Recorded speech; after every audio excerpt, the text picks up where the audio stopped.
శ్రీదేవి శ్రీ విద్యాపీఠం వ్యవస్థాపకులు శ్రీ రాజశ్యామల సహిత దశ మహావిద్య స్వర్ణ దేవాలయ సంకల్పకర్త దివ్య ఆశీస్సులు పొందడానికి మనం చేయవలసిన కార్యక్రమాల గురించి మన ఐ డ్రీమ్ ప్రేక్షకులతో పంచుకోవడానికి మన ముందుకొచ్చారు బ్రహ్మశ్రీ తేరాల సుబ్రహ్మణ్య శాస్త్రి గారు. శ్రీ మహాగణాధిపతయ నమః. శ్రీ లక్ష్మీ గణపతి పరబ్రహ్మణే నమో నమః. ఈరోజు సత్తుపల్లిలో శ్రీ లక్ష్మీ గణపతి ఆలయంలో వేంచేస్తున్నటువంటి శ్రీ రాజశ్యామల సహిత దశమహావిద్య స్వర్ణదేవాలయ నిర్మాణ మహాసంకల్ప యాగశాల గోశాల సన్నిధానంలో ఈరోజు ఒక మహోత్తరమైనటువంటి ఒక పుణ్య కార్యక్రమం సంకల్పం చేసి ఉన్నారు. పత్తి విశ్వేశ్వరరావు గారి దంపతులు, వారి కుటుంబ సభ్యులు, పరివారము, సత్తుపల్లి పట్టణ భక్త సమాజం మొత్తం కూడా. ఈరోజు కార్యక్రమంలో ప్రధానంగా సంకల్పం చేసినటువంటిది, మనం అనేక కార్యక్రమాలు చూస్తూ ఉంటాం, ధార్మిక కార్యక్రమాలు. ఆ కార్యక్రమాలన్నిటికీ కూడా సనాతన ధర్మంలో గోమాతకు సంబంధించినటువంటి ఒక అంశం ఎంతో ప్రాముఖ్యత కలిగి ఉంది. స్వస్తి ప్రజాప్య పరిపాలయంతాం న్యాయేన మార్గేణ మహిమహిషాం గోబ్రాహ్మణేభ్యో శుభం భవతు లోకా సమస్తా సుఖినో భవంతు అని శాస్త్రవచనం. అందువల్ల శాస్త్రంలో మనకేమేం చెప్పబడి ఉందో, వాళ్ళందరి యొక్క ఋషులు చెప్పబడినటువంటి ఒక విషయాలు ఏవైతే ఉన్నాయో వాటన్నిటినీ కూడా సనాతన ధర్మంలో ప్రతి అంశం వెనకాతల గోవు బ్రాహ్మణుడి యొక్క ప్రాశస్యం గురించి గొప్పగా చెప్పబడి ఉంది.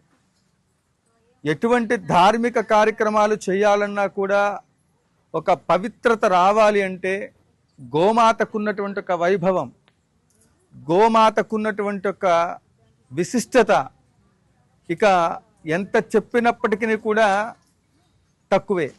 ఇటువంటి సమయంలో మరి గోమాత, గో సంరక్షణ గురించి అనేక ఆధ్యాత్మికమైనటువంటి ఒక వ్యవస్థలు ఇప్పటికీ గో సంరక్షణ చేస్తూ చక్కగా గోవుని నిరంతరము కూడా స్మరిస్తూ, గోమాతలో 32,000 కోట్ల మంది దేవతలు ఉంటారుట.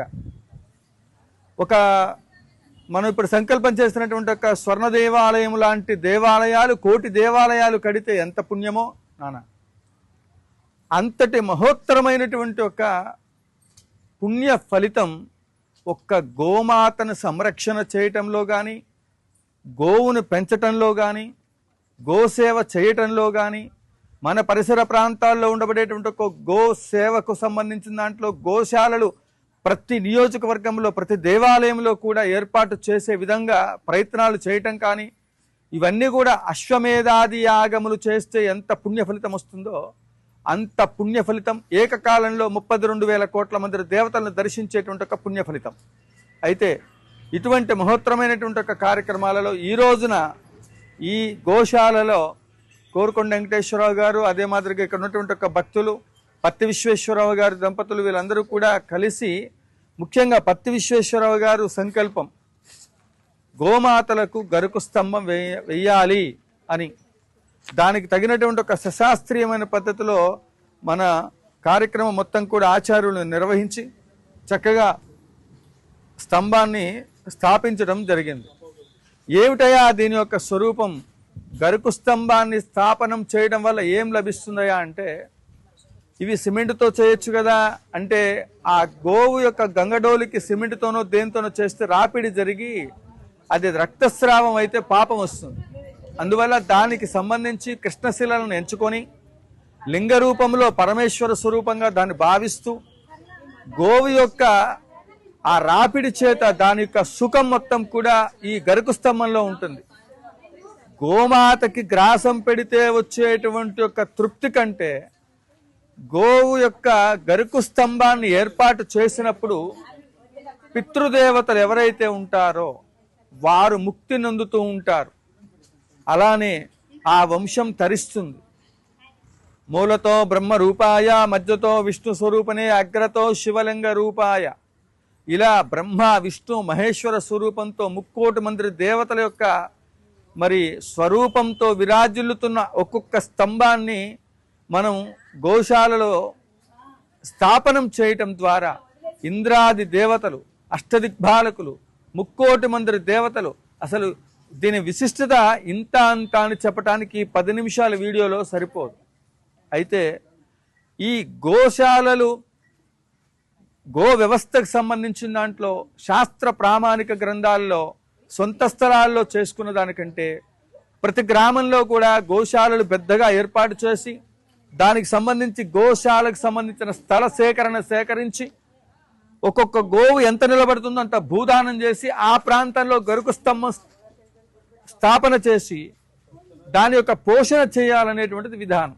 మరి అందరికి సాధ్యపడుతుందా సాధ్యపడదా అనేటువంటి ఒక అంశాలన్నింటినీ కూడా మరలా శాస్త్రంలో అన్యోన్య సహాయేన, శాస్త్రంలో ఉండబడే విషయాలు ఎప్పుడూ కూడా నువ్వు ఇది చెయ్యని నెత్తి మీద బండరాయి పెట్టినట్టు పెట్టదు. దానికి అనేక విధాలుగా మార్గాలు సూక్ష్మాతి సూక్ష్మమైనటువంటి ఒక చిన్న చిన్న రెమెడీస్ ద్వారా కూడా అత్యద్భుతమైన ఫలితాలు పొందడానికి మార్గాలు మనకి గో శాస్త్రంలో గోవుకు సంబంధించిన దాంట్లో గో వైభవం గురించి చెప్పడం జరిగింది.